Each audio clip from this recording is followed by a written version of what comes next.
Merci beaucoup. Je crois que le système, comme j'ai eu à le dire, c'est surtout les résultats de ces deux rencontres-là.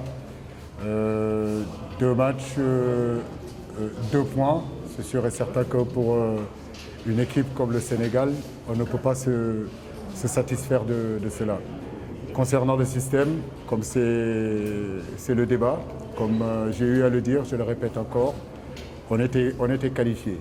Donc pour un entraîneur, c'est important aussi de changer de système. Je pense que nous avons une équipe aujourd'hui.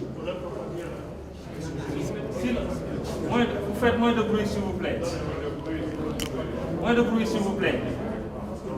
Voilà. Donc je disais que sur le système, on était déjà qualifiés. Donc c'était important de bouger ce système-là et pouvoir jouer sur ces deux matchs-là en 5-3-2. Effectivement, les résultats de ces deux matchs-là, nous ne sommes pas satisfaits. Ça c'est clair et net sur le plan comptable. Quand on prend 2 points sur 6 possibles, on ne peut pas se satisfaire de ça. Mais je loue la détermination de mes joueurs, le fait qu'ils n'ont jamais abdigué, ils n'ont jamais lâché, ils ont continué à travailler pour pouvoir égaliser. Coach Malal Junior RFM, sur ce match, vous avez été dominé depuis la 6e minute de jeu. C'est dans les arrêts de jeu que vous avez réalisé. Quelle est l'analyse que vous faites de la sortie de vos joueurs aujourd'hui? Dominé, je ne le crois pas. Je crois que mené au score. Voilà, plutôt mené au score. C'est vrai qu'effectivement, on a pris ce but-là très tôt. Après, ça a été pratiquement une attaque-défense pendant tout le match. Comme je vous le disais tout à l'heure, je crois qu'en première période et notamment aussi en deuxième période, on a manqué un petit peu de profondeur. On a joué beaucoup dans des attaques de position, alors que je pense qu'on aurait pu, au moment donné, demander un peu plus de profondeur, vu que la défense adverse était quand même assez renforcée, très bas. Difficile d'évoluer, difficile de trouver des solutions, difficile de trouver des intervalles. Je pense qu'on aurait dû peut-être sauter les lignes et jouer les deuxièmes ballons dans leur camp pour essayer de trouver soit des fautes, soit ces deuxièmes ballons qui pourraient nous permettre d'attaquer leur dernière ligne. Ça n'a pas été toujours fait, mais comme je l'ai dit, je le répète encore, on a été mené depuis la 6e minute et aujourd'hui, à la 90e minute, ça prouve aussi l'état d'esprit de nos garçons, de ne jamais abdiguer, de ne jamais lâcher et je retiendrai de ça sur ce match-là. Attendez, oui, Faye. Sur ces deux matchs, contre les deux équipes qui ont été éliminées, le Sénégal a enchaîné 3 mi-temps sans cadrer la moindre frappe, même si l'équipe était déjà qualifiée avant. Est-ce que sur le plan offensif, qu'est-ce que vous espériez sur le plan offensif par rapport à ce qui a été rendu comme prestation sur ce match? Effectivement, le système n'a pas fonctionné ou peut fonctionner sur le plan offensif. Mais je dirais que sur le plan défensif, il y a quand même beaucoup de satisfaction. Maintenant, sur le plan offensif, c'est vrai qu'on n'a pas pu combiner, on n'a pas pu trouver les extérieurs, on n'a pas pu, au moment donné, trouver nos attaquants pour remettre au niveau de nos relayeurs au milieu pour après écarter le jeu.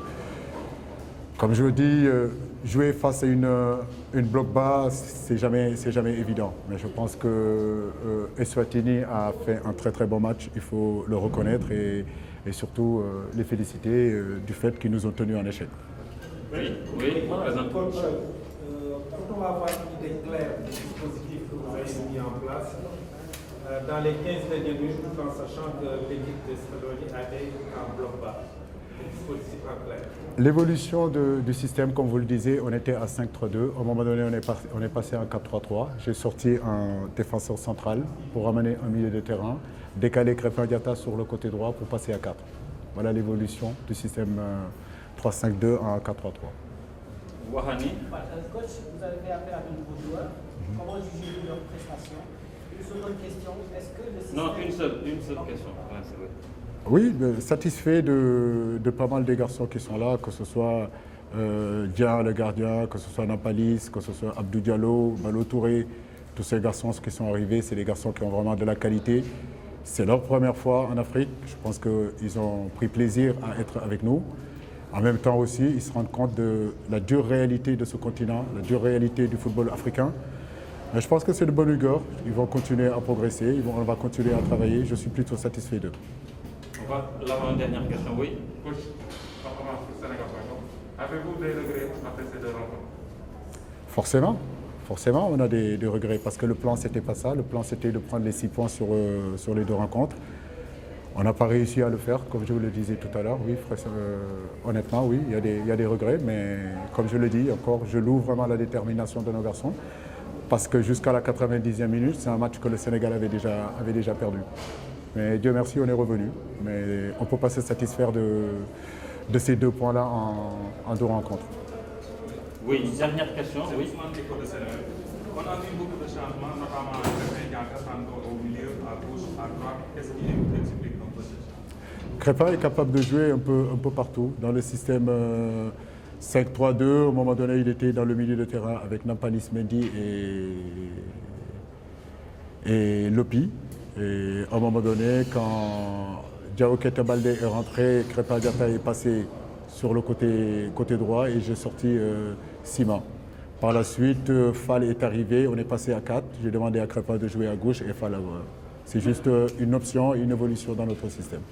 Merci beaucoup.